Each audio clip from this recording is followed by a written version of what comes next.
Hello, children. Here is a lovely story for you. The Girl Who Couldn't Sing. Once upon a time, in a quiet little village, there lived a girl named Meera. She loved Krishna with all her heart. Every evening, she would go to the temple, join her hands, close her eyes, and whisper her love to Krishna. But there was one thing Meera had never done. She had never sung for him.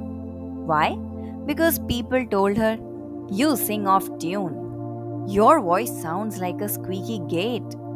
Just clap, Meera, don't sing." Poor Meera. She smiled outside, but inside, her heart quietly broke. One day, a singing competition was announced in her school. It was on Janmashtami. Everyone had to sing a Krishna bhajan. Meera wanted to take part so badly, but her classmates giggled. "You'll scare Krishna away. Maybe Krishna will ask for earplugs." Meera said nothing, but that night she cried. The next morning, Meera woke up before sunrise.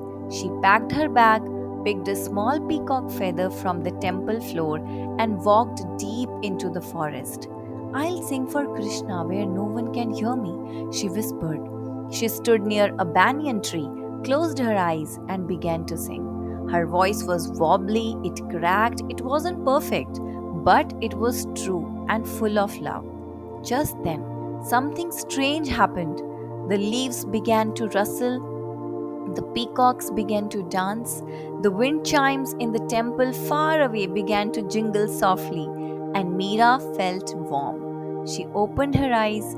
Standing in front of her was a blue boy with a flute, smiling. "Keep singing," he said. "I was waiting to hear your voice." Meera blinked. "Krishna?" she whispered. He nodded. Then poof, he was gone. Only the peacock feather in her hand shimmered with golden sparkles. The next day at school, it was time for the competition. Everyone had prepared with harmoniums and tablas, but suddenly the teacher said, "We have a surprise entry today." Meera gasped, giggles, but Meera walked up. She stood bravely and sang. This time something was different. Her voice still cracked, but it felt like the breeze was singing with her. The tree swayed with her tune. Everyone listened in silence. When she finished, there was no laughter, only claps and a tear in the teacher's eye. "You sang with your soul," he said. "That's what matters most." That night, Meera kept the peacock feather near her pillow. She smiled and whispered, "Thank you, Krishna, for loving my voice just the way it is."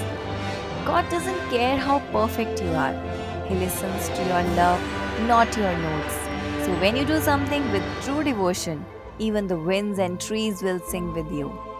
I hope you enjoyed this story. Thank you so much. Bye bye.